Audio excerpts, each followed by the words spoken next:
The crown didn't just crack, it roared, and at the center of the thunder was a name the palace once protected like treasure, now whispered like trouble. Because this wasn't just family tension. This was reputation, legacy, power, and a slow burn standoff that insiders say had been building behind palace walls for years before the public ever smelled smoke. When Harry and Meghan first walked away from royal duty, it looked like heartbreak mixed with independence. A love story choosing freedom. Cameras flashed, statements were polished, and the world framed it as modern royalty rewriting the rules. But while the public saw a graceful exit, palace corridors reportedly felt something very different: unease. Because stepping back was one thing, still moving like royalty while insisting you weren't royal anymore, that's where the alarms allegedly started ringing. At first, it was subtle. A title here, a reference there, invitations addressed with royal styling, introductions at events that leaned just a little too heavily on palace prestige. Supporters called it harmless habit. Critics called it branding strategy. Palace aides, according to whispers, called it a ticking time bomb. And the real tension? It wasn't loud, it was cold, procedural, documented. Behind the scenes, questions reportedly piled up. If they were private citizens, why were hosts promoting appearances with full royal titles? If their foundation was independent, why did partner organizations describe collaborations as royal linked? If the break from duty was clean, why did global engagements keep looking like unofficial royal tours? Each instance alone, small. Together, a pattern.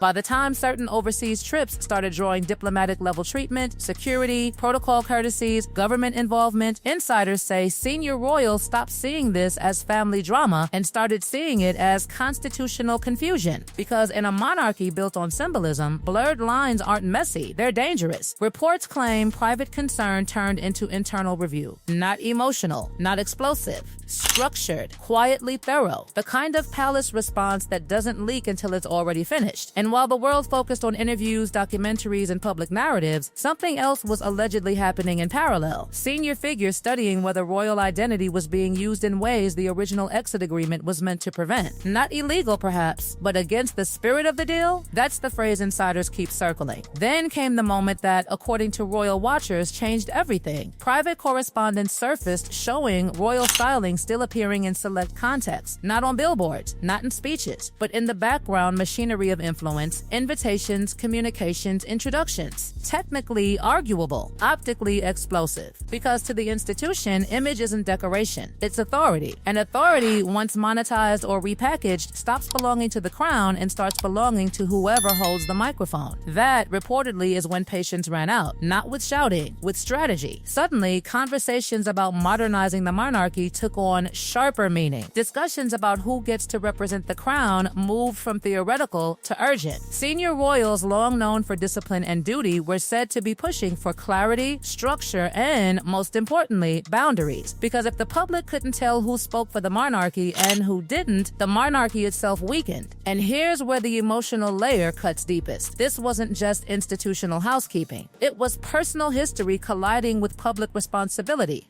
Brothers, fathers, wives, legacies, all tangled inside rules written long before any of them were born. Sources describe it as heartbreak wrapped in protocol. No screaming matches, no dramatic showdowns, just a slow, painful realization that affection doesn't override accountability. As public debates grew louder, polls showed rising frustration among citizens who felt royal titles should equal royal service, not celebrity proximity. Media panels turned into battlegrounds. Supporters argued the couple were being unfairly targeted. Critics argued the crown had been too patient already, and through it all, the palace remained outwardly composed. But insiders insist that behind that calm was preparation, legal consultation, constitutional guidance, communication planning, not revenge, not punishment, containment, because the monarchy, above all else, protects continuity. Then came the shift observers say marked the point of no return. Senior working royals publicly emphasizing the difference between service and status, between visibility and responsibility, between being famous and being accountable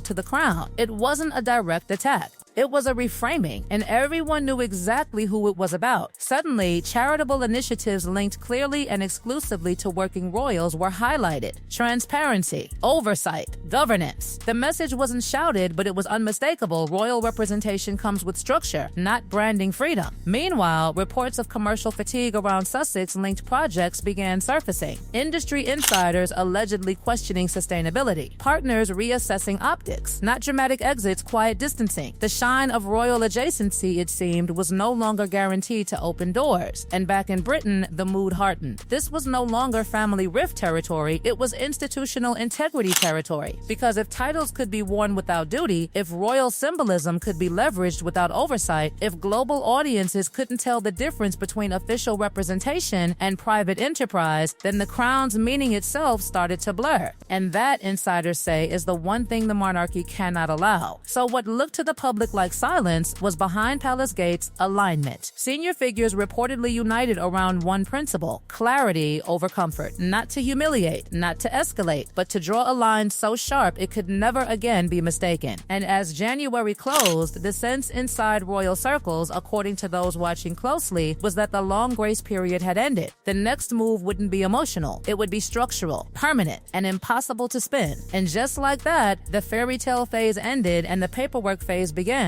the part of royal life that doesn't make documentaries because it's too quiet, too technical, and far more devastating. Because once the palace shifts from emotion to procedure, insiders say the outcome is rarely reversible. Behind closed doors, senior advisors were no longer debating feelings. They were mapping consequences. What happens when royal identity keeps surfacing in global ventures that are officially independent? What happens when foreign officials, charities, and corporations treat private individuals like state-adjacent figures? What happens when public trust starts wobbling? According to palace watchers, the answer was simple and chilling. You tighten the definition of who counts as royal in action, not just in blood. Suddenly, language inside the institution sharpened, not angry, precise. Words like representation, authorization, constitutional boundaries started appearing in internal conversations. This wasn't about headlines anymore, it was about precedent. Because if one branch of the family could operate in the gray zone between celebrity and crown, what stopped future generations from doing the same?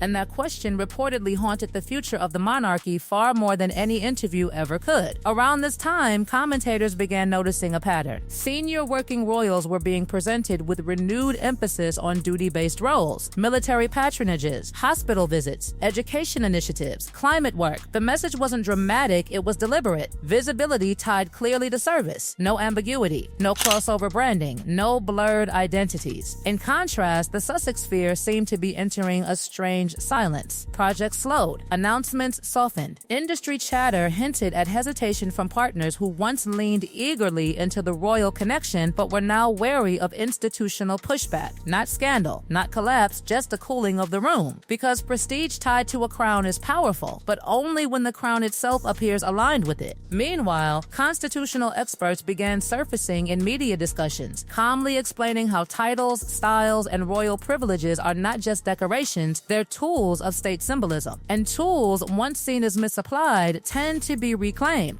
Still, the palace said almost nothing publicly, and that silence, it was louder than any statement. Insiders described the mood as firm but not theatrical. No appetite for public mudslinging, no desire for a dramatic showdown, just a growing belief that the line between private enterprise and royal identity had to be redrawn permanently, because the monarchy survives not on popularity but on clarity. Then came what observers now call the containment phase. Charitable representation linked to the crown became more centralized. Messaging grew more uniform. Protocol reminders reportedly circulated to diplomatic and governmental channels clarifying who does and does not represent the British monarchy in any official or semi-official capacity. It wasn't aimed at humiliation, it was aimed at removing confusion. And confusion in royal terms is a liability. Public opinion, too, had shifted from curiosity to fatigue. Polls showed growing numbers of people expressing frustration not necessarily with personalities, but with the ongoing blurring of roles. The question wasn't do you like them anymore. It was should titles equal responsibility? That's a harder debate to win with charm alone. As winter deepened, royal correspondents noted how rarely the Sussex narrative was being acknowledged by working royals at all. No references.